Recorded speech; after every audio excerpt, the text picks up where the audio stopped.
राजनीतिक उठापटक के बीच मंत्री बृजेंद्र सिंह यादव अशोकनगर पहुंचे। इस दौरान मंत्री यादव ने कलेक्ट्रेट से लाडली बहना योजना को हरी झंडी दिखाई। वहीं यादवेंद्र सिंह यादव के कांग्रेस में जाने को लेकर कहा कि इससे बीजेपी को 1% भी अंतर नहीं पड़ेगा। साथ ही हाल ही में भाजपा छोड़कर कांग्रेस में आए यादवेंद्र देशराज सिंह यादव ने मीडिया के सवालों के बड़ी बेबाकी से उत्तर दिए और बृजेंद्र सिंह पर पलटवार किया। सुनिए। सभा से एक अच्छे नेता राव परिवार के सदस्य कांग्रेस में चले गए, इसमें इस विषय पे आपका क्या कहना है? वो ये व्यक्ति स्वयं के ऊपर निर्भर है। हर व्यक्ति को अधिकार है, कोई कहीं भी जा सकता है, वो उनकी इच्छा है, उनकी मर्जी है। इससे बीजेपी को कितना नुकसान होगा? देखो एक बात बताऊं, ये तो कहने की बात है, बीजेपी को तो 1% भी नुकसान नहीं हो सकता।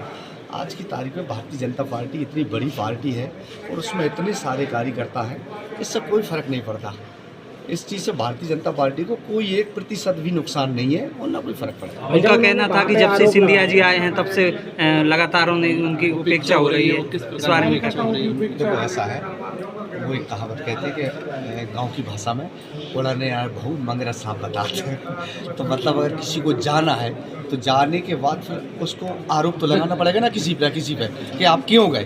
तो ये तो मैं समझता हूँ कि शायद है सिंधिया जी जैसा व्यक्ति जो हर कार्यकर्ता का, आज मैं कहूँगा कि जितना वो शायद हो सकता है कि कांग्रेस में जितना उन्होंने सम्मान नहीं किया होगा कार्यकर्ताओं का, उससे कई गुना ज़्यादा भारतीय जनता पार्टी के छोटे से छोटे कार्यकर्ता का वो सम्मान करते हैं। वहाँ पे जाके सम्मान से बात करते हैं। वहाँ पे जाके वो कह रहे हैं कि भ्रष्टाचार बढ़ गया है आप लोगों के आने से, इस पर क्या कहना है आपका? देखो मैंने आपसे कहा ना कि व्यक्ति जब जाता है तो कुछ ना कुछ आरोप तो लगाएगा। तो ये तो उनको भी पता है और ये मैं तो कहूँगा पूरा जिला और मध्य प्रदेश भी जानता होगा कि अगर ऐसा होता तो मंगावली की जनता मुझको लगातार 3 बार विधायक नहीं चुनती। अगर ऐसा होता, बल्कि मैं ये कहूँगा कि मेरे जाने के बाद, वो मेरे बनने के बाद में मंगावली में भ्रष्टाचार खत्म हुआ। मंत्री जी एक बात पूछना है, जैसे आपने अभी कहा है कि जब कोई दूसरी पार्टी में जाता है आरोप लगाता है, आप कांग्रेस से भाजपा में आए थे तो आपने भी कांग्रेस पे आरोप लगाया, जिसमें आपको क्या कहना है? हम आरोप नहीं लगाए थे, हमने तो सच्चाई बताई थी। और मैं नहीं कह रहा हूँ, आप ही उस चीज़ के आप गवाह हैं कि कांग्रेस सरकार पार्टी में उन्होंने घोषणा पत्र, जो वचन पत्र नाम दिया था, उसमें स्पष्ट उल्लेख किया था और वो आपके पास भी होगा लिखित में कि हम 10 दिन में किसान का कर्जा माफ़ करेंगे। 10 दिन में कर्जा माफ़ नहीं कर पाए तो 11वें दिन मुख्यमंत्री बदल देंगे। बेरोजगारों को हम 4000 रुपया महीना रोजगार भत्ता देंगे अगर हम उनको रोजगार नहीं दे पाए। ऐसी बहुत सारी, एक नहीं अनेक घोषणाएं थी जो 15 महीना में एक भी घोषणा पूरी नहीं कर पाए। ये मैं नहीं कह रहा, ये तो आप भी सब जानते, पूरा मध्य प्रदेश जानता है इसके लिए कि उन्होंने कितना बड़ा झूठ बोला। दिग्विजय सिंह जी जो है सिंधिया समर्थक मंत्रियों को धमका रहे हैं मंचों से कि हमारी सरकार आएगी आपको देख लेंगे। महेंद्र सिंह सिसोदिया जी को लेकर उनका वक्तव्य आया अभी गुना में। देखो ऐसा है, ये गीदड़ भभकी देने वालों से ना तो कोई डरता है और ना कभी डरे और ना डरेंगे। ये तो उनकी गीदड़ भभकी है। ये क्या जनता में मैसेज देना चाहते हैं कि हमने कांग्रेस की सरकार आ रही, कांग्रेस की सरकार आ रही, कांग्रेस की सरकार बना। मैं ये पूछना चाहता हूँ कि तुम एक काम बता दो मध्य प्रदेश के अंदर के, एक काम तुमने कौन सा ऐसा किया है कि जिस पर मध्य प्रदेश की जनता आप पर भरोसा कर ले। इसलिए कांग्रेस सरकार में ना तो कोई नेता बचा, ना कोई नेतृत्व है, तो कहाँ से आ जाएगी ये सरकार? कहाँ से पार्टी है यार? कुछ भी नहीं है। दूसरी बात, पार्टी आप देख रहे होंगे कमलनाथ जी अलग खींच रहे हैं, दिग्विजय सिंह जी अलग खींच रहे हैं। पहले तो उनमें ही सामंजस्य नहीं है, जब पार्टी के लोगों में सामंजस्य नहीं है, ये सरकार के ख्वाब देख कहाँ से रहे। ये तो 1 साल, मैं अभी की बात नहीं कर रहा हूँ, 23 की बात नहीं कर रहा हूँ, ये तो वे 23 साल तक ख्वाब देखते रहे। ये केवल ख्वाब ही देखते रहेंगे कांग्रेस के लोग। कभी सरकार नहीं बन सकती मध्य प्रदेश में। क्यों? कि भारतीय जनता पार्टी की सरकार ने कुछ किया है। कहते हैं जो दिखता है वो बिकता है। तो भारतीय जनता पार्टी की सरकार ने जो जनता के लिए किया है, और आज एक कितनी बड़ी योजना आप कल्पना करिए, पूरे देश में पहला प्रदेश है मध्य प्रदेश जिसने लाडली बहना योजना जैसी योजना चलाई है। हर माता बहन को 1000 रुपया महीना, उस गरीब परिवार को 12,000 रुपये साल में मिलेंगे, 10,000 रुपये किसान सम्मान निधि के मिलेंगे। आप सोचिए 22,000 रुपये छोटे से परिवार के, गरीब परिवार के लिए बहुत बड़ी रकम होती है। ये तो नगद है। उज्ज्वला योजना, आयुष्मान कार्ड, संबल कार्ड, राशन फ्री, क्या क्या और बताऊं, मैं योजना गिना नहीं पाऊंगा। कांग्रेस के पास तो जब एक ही काम नहीं कर पाए, वो कर्ज माफ नहीं कर पाए, तो बाकी वो बातें कर रहे हैं, ये तो आप भी जानते हैं कि वहाँ तो झूठ के अलावा कुछ नहीं है। कांग्रेस में झूठ के अलावा कुछ नहीं है, और भारतीय जनता पार्टी में जो कहा जाता है वो करते हैं। देखिए, कांग्रेस में जाने के बाद बहुत अच्छा रिस्पांस मिला, और एक जो वजन सा था दिल पे वो कम हुआ, जो घुटन महसूस कर रहे थे वो ख़त्म है, और बड़ा मान और बड़ा सम्मान जो कांग्रेस पार्टी का जो शीर्ष नेतृत्व था, जो समस्त वरिष्ठ नेता थे, उनके द्वारा बड़ा मान सम्मान मिला और बहुत अच्छा लग रहा है। अभी अपना बृजेंद्र सिंह यादव जी ने ये आरोप लगाया कि जाने के लिए सब स्वतंत्र हैं, और वो गए हैं तो कुछ ना कुछ आरोप लगाना तो ज़रूरी था उन्हें। देखिए, आरोप मैंने लगाए, शायद वो टीवी नहीं देखते या समाचार पत्र नहीं पढ़ते, और मेरे द्वारा आरोप वाली बात नहीं है, मेरे द्वारा जो हकीकत थी वो कही गई। मैंने पूरी बात बताई कि उनके द्वारा, उन लोगों के द्वारा कैसे भ्रष्टाचार किया जा रहा है, कैसे कार्यकर्ताओं को प्रताड़ित किया जा रहा है, ये बात मैंने मीडिया के सामने बिल्कुल रखी थी। मंत्री जी ने ऐसा बोला, मुंगावली में कोई भी कहीं पर भी भ्रष्टाचार नहीं है, और सिंधिया जी भी बहुत अच्छे नेता हैं। देखिए, मुंगावली में भ्रष्टाचार नहीं है, ये उनके कहने से थोड़ी होता है। भ्रष्टाचार देखना है तो आप चलिए मेरे साथ मुंगावली, मैं आपको दिन दहाड़े जो रेत के डंपर चल रहे हैं, पूरा प्रशासन की सामने चल रहे हैं, और भी जो हो रहा है सारे काम जनता के सामने हो रहा है। जनता इस चीज़ को भली भांति जानती है, और सब लोग समझ रहे हैं और सब देख रहे हैं। यदि आप लोगों को, मीडिया के बंधुओं को देखना है, यदि आप अपने चैनल पे चला सकें तो आप मुझे विश्वास दिलाइए कि आप अपने चैनल पे चलाएंगे, मैं साथ चलूंगा और आपको पूरे भ्रष्टाचार की रिकॉर्डिंग करवाता हूँ।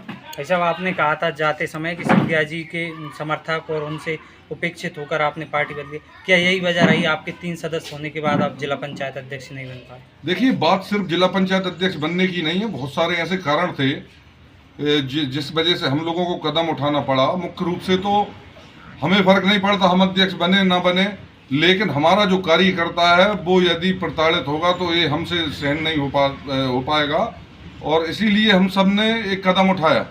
आपके पिता कुछ किया है क्या? अब उनके जो योगदान है उसके लिए भूला जा रहा है पार्टी? बिल्कुल, मेरे पिताजी के योगदान को भुलाया जा रहा था, और जो कार्यकर्ता थे पुराने वरिष्ठ लोग, सभी के योगदान को भुलाया जा रहा था।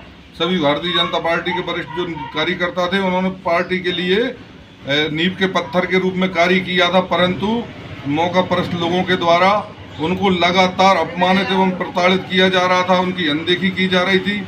इसलिए हम सब ने मिलकर एक कदम उठाया, और माननीय कमलनाथ जी, माननीय दिग्विजय सिंह जी एवं कांग्रेस पार्टी की जो नीतियां थी उनसे प्रभावित होकर हमने कांग्रेस पार्टी ज्वाइन की। कुछ और मूल भाजपाई आ सकते हैं क्या? बिल्कुल, बहुत सारे मूल भाजपाई ऐसे हैं जो आने को तैयार बैठे हैं और आएंगे, और उसमें बाकी कुछ ऐसे हैं जो बेचारे किसी पदों पर हैं या जनप्रतिनिधि हैं, सरपंच हैं, या किसी के कोई कार्य हैं, तो वो थोड़ा कुछ लोग भयभीत भी हैं। उनको धमकी दी गई कि आप नहीं जाओगे फोन लगा कर, तो वो लोग भी इंतजार कर रहे हैं।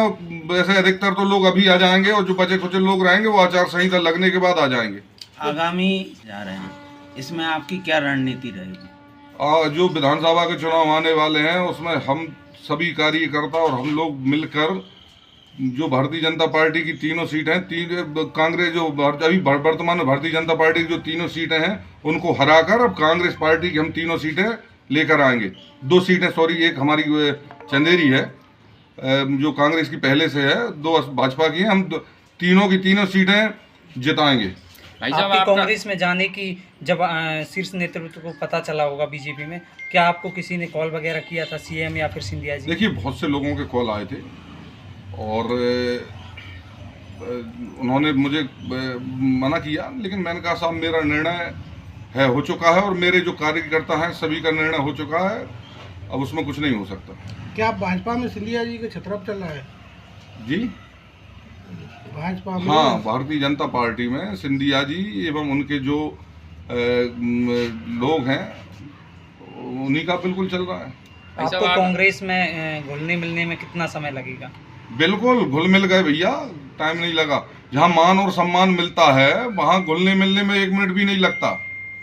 तो आगामी समय के लिए किसी बड़े नेता को आमंत्रित किया आपने अशोकनगर? बिल्कुल, आगामी समय में हम अशोकनगर जिले में हमारे जो वरिष्ठ नेता हैं उनको आमंत्रित किया है और वो जल्द से जल्द हमें समय देंगे और कोई हम बड़ा कार्यक्रम बिल्कुल आयोजित करेंगे क्षेत्र में। भाई साहब, आपका कहना है कि अशोकनगर अभी में कुछ चीज़ें ज़्यादा उभर के आ रही हैं भाजपा के शासनकाल में, जैसे कि अवैध कॉलोनियों का मुद्दा हो या राशन माफियाओं का मुद्दा हो, इस पर आप कुछ कहना चाहेंगे? बिल्कुल, अवैध कॉलोनियाँ का भी बड़ा जोर चल रहा है हमारे अशोकनगर जिले में और राशन माफियाओं का तो आप देख ही रहे हैं। जो गरीबों का जो राशन आता है उसको बड़े नेता मिलकर माफियाओं के साथ पूरा का पूरा डकार रहे हैं।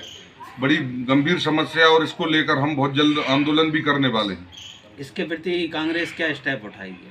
कांग्रेस इसके प्रति आंदोलन करेगी, बहुत बड़ा आंदोलन करेगी और अब ये सहन नहीं करेंगे। बिल्कुल सहन नहीं होगा कि गरीबों का राशन, गरीबों की ज़मीनें यदि माफिया हड़पेंगे तो फिर हम घर में बैठ के रहने वाले नहीं हैं। बिल्कुल उसके लिए आंदोलन करेंगे। अभी 3 सोसाइटियों के खिलाफ जो है सस्पेंड किया गया है।